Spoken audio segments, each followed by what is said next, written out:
Hello and welcome to the spoiler-filled version of the Ratchet Clank movie. If you didn't notice the thumbnail or the title, there will be spoilers in this review of the Ratchet Clank movie. This is my spoiler version. If you have not seen my actual review of it, check here for a non-spoiler version. But I will give you a few seconds to click that. Don't say I didn't warn you. Click it. No? Okay. We're good. Now, let's talk about some spoilers. First off, Dr. Nefarious. This is something I want to talk about for sure, first off. He is one of my favorite characters, and I was surprised to see him in the movie. I know I saw him in the trailer, and I was like, that looks like Dr. Nefarious, and then I learned that it was actually him.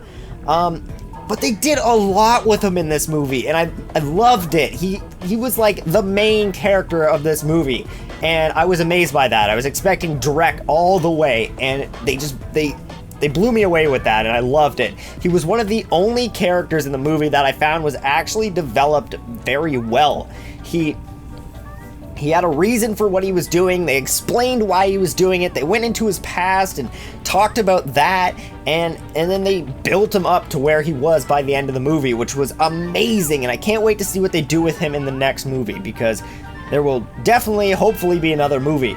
So, for those of you who don't know, basically, Dr. Nefarious only shows up in, I think it's the third game. He is the main villain. Yeah, the third game. Sorry, or the second one?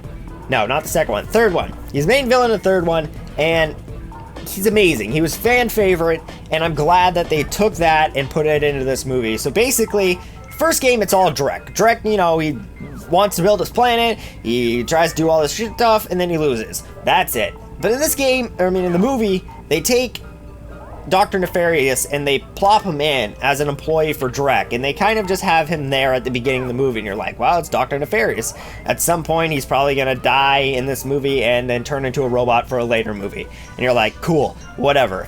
And then they totally flop it around. They start building him up. They start talking about how Quark's defeated him multiple times and how he's like a super bad guy and Quark really hates him. And they start building up his character slowly and talking about his past, how he worked for the Alliance and he was their original he was their original development scientist, and he made their guns and he tried to help them with plans. But they always put him down, like Captain Quark would call him a doo-doo face and a bunch of other stupid stuff that they mentioned in the movie. And it drove him insane, and he hated his job so much that he quit and became a bad guy to get back at Quark and, you know, get rid of him because he hated those people so much for what they did to him. And it builds up Dr. Nefarious in a great way, until a point in the movie where Dr. Nefarious turns on Jericca. You kind of see it coming, but at the same time it happens quickly, and you also don't see it coming, where Dr. Nefarious turns Jericca into a sheep. He uses his sheepinator, which is awesome, and turns him into a sheep, and then launches him to his planet that he was building, which eventually gets blown up and kills Jericca. I'm pretty sure Jericca's dead from that. I would hope so. That would be weird for him to survive. But after that, Dr. Nefarious becomes the bad guy. He basically he changes the plan from building a new planet to blowing up a planet that would, if exploded, would cause all the other planets to explode in a massive explosion. Basically showing that he doesn't care and he just wants to kill everything and everyone. And by the end of the movie, he gets tossed into the deplanetizer, turning him into a robot, and that's like your after end credits scene where you see Dr. Nefarious come out of the crash ship, and he's getting like repaired as a robot by other robots, and he comes out and he's like, I'm not a robot, and then he looks at himself and he starts maniacally laughing, and he's in his robot form with his big head with the machines inside of it. It looks so cool, and I want them to build off of this so much and take Dr. Nefarious to the next level in the next movie, because he's such a good and funny villain, and I loved that they brought him back in the future video games, and I love what they did with him in this movie. But that's about it for Dr. Nefarious. So moving on, let's move on to Quark. I'm indifferent about what they did in Quark. They basically kind of kept him the same as the games, but they played him up a bit more. The games kind of like, they play him up at the beginning like this awesome superhero, and then halfway through the game you're like, oh, he's a bad guy, and then even a little bit later into the game you're like, oh, he's actually really stupid, and he makes a lot of mistakes, and somehow it helps him, you know, do good things, but overall he just takes credit for stuff he hasn't done, and you're like, great, okay, I understand, he's one of those heroes. But this movie plays him up like he's this amazing guy who actually, you know, saves the universe and does all this kind of stuff and has a team and actually, like, he's actually out there shooting guys and doing cool stuff, and you're like, wow, this is not the Quark I know of. And then he turns bad by basically turns him over to the dark side by going, hey, Ratchet's taking your fame. Everyone hates you. Ratchet's a horrible person, and basically makes Quark change over to the bad side that way instead of just overall being on the bad side to begin with. Which I kind of like. I like that he has to be taken over to the other side and not just, hey, I'm an asshole and I'm gonna, you know, whoever pays me the most money, I'm gonna go to that person. But there is never like a turning point for Quark in this movie. There is never like a, yeah, Quark's actually just pretty dumb and he gets lucky. It was like, no, Quark's actually a pretty badass guy and he knows how to fight and he knows how to actually save the universe. And I'm not sure if I like it or not. It's nice to see Quark actually be, you know, an actual hero and doing things and not just taking credit for what he hasn't done. But at the same point, I like that Quark. I like the quirky Quark who just always gets in trouble and causes issues, and then when something good happens, he takes the credit for it. I kind of like that Quark, but at the same time, I like what they did with him in the movie, and I like him actually, you know, being a hero and learning lessons and basically growing as a character and not just constantly being, you know, the source of funny humor. So I don't know which one I like more now, and it's interesting. I want to see if they keep building him this way in the sequel, or if they kind of just, if the sequel comes out and they go, you know, Quark's not a good hero anymore. He just we're gonna just make him like the video games. So I'm interested what they do with that. Now, okay, now let's move on. Clank. So Clank's actually, I don't remember, actually. It's been so long since I played the games, and I feel like they changed his story in the future series. But Clank was developed a different way in this game. From what I remember, I don't actually remember how he was developed in the video game, so I could be totally wrong about this, I'm sorry. But he was actually developed by Dr. Nefarious, and he was basically a defect out of Dr. Nefarious's robot army, and now the main robot bad guy wants to kill him because he's a defect, and Clank keeps getting away.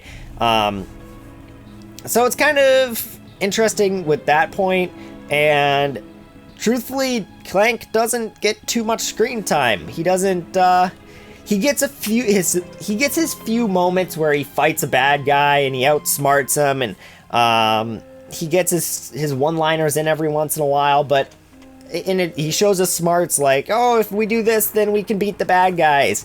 But overall, I feel like Clank didn't really get enough screen time. I feel like he could have been in the game more, in the movie more. I feel like they could have done a lot more with him, which is kind of disappointing.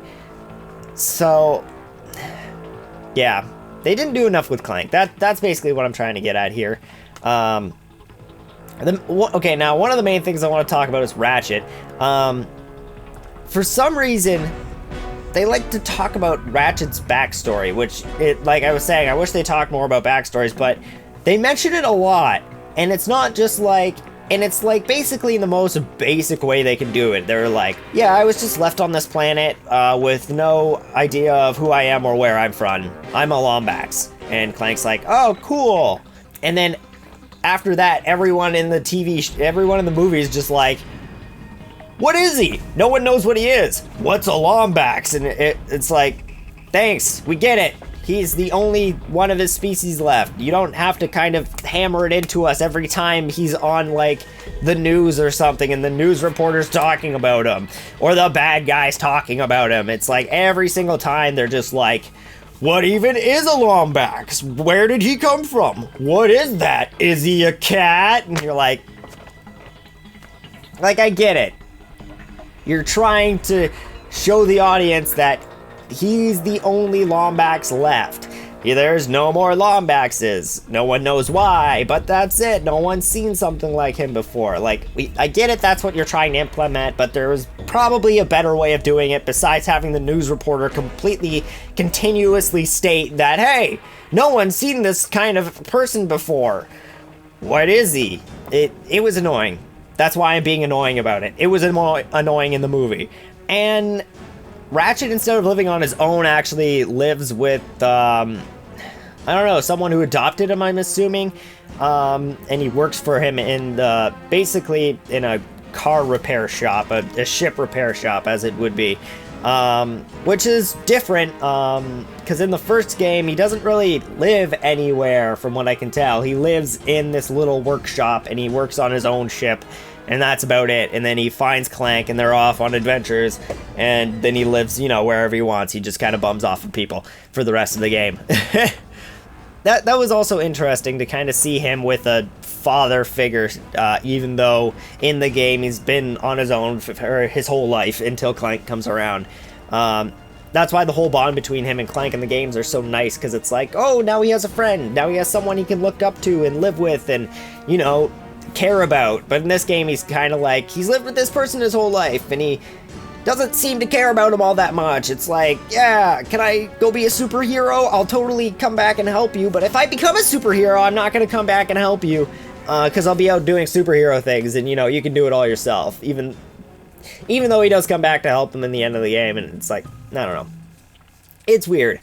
Now, there's a lot of in-jokes in the movie, and one of the ones that I liked a lot was the plumber shows up. The plumber that's kind of like the main, just the guy that shows up a lot in the games. And he shows up in the movie basically coming to get Ratchet's autograph after he becomes famous.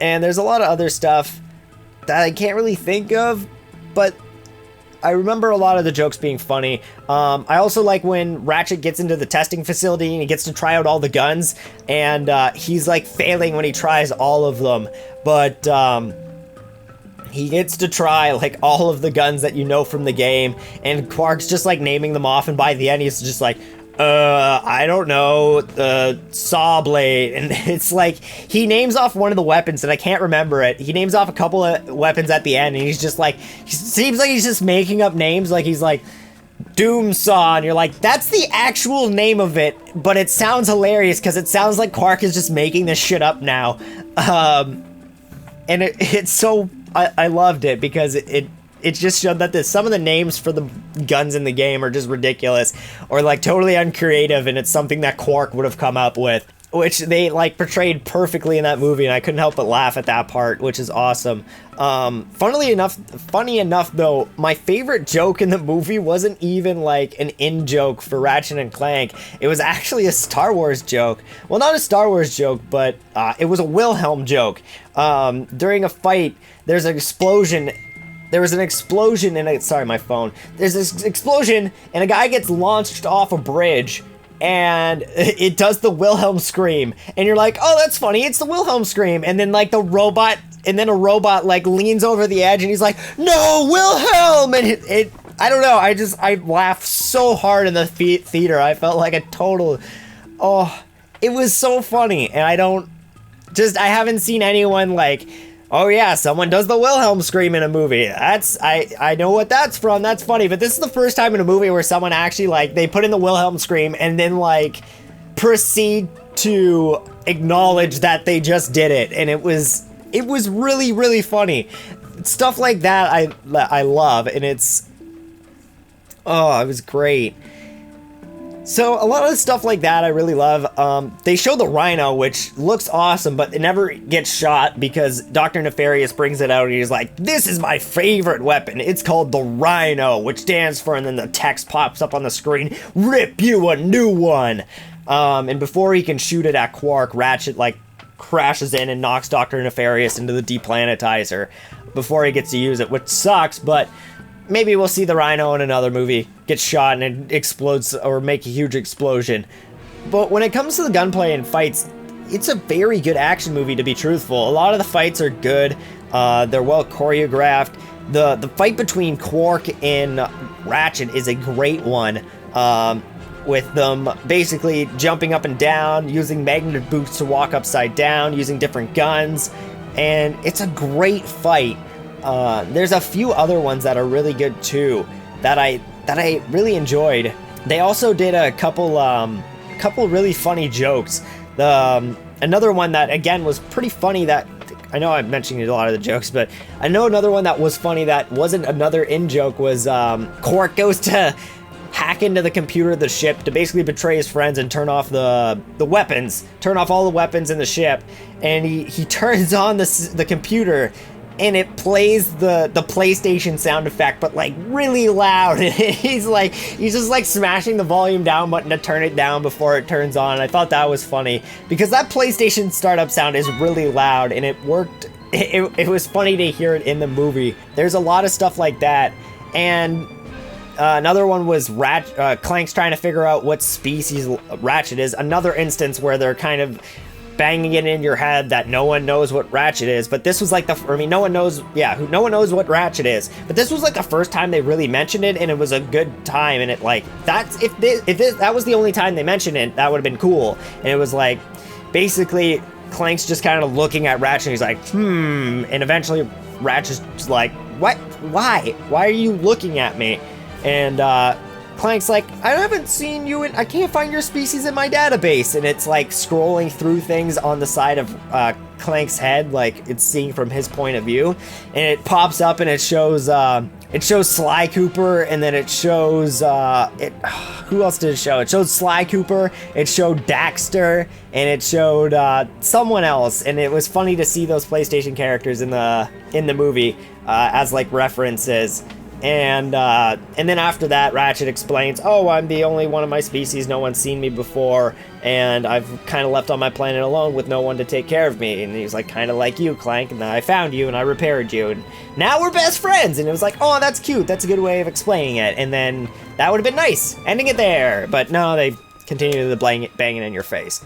But I kind of think that's most of the spoilers I wanted to talk about. There's a lot I wanted to talk about with this movie, especially Dr. Nefarious. So if you had seen the movie, let me know what your favorite parts were. Let me know what you thought about it, because there's a lot to talk about. I hope you guys enjoyed these 2 reviews.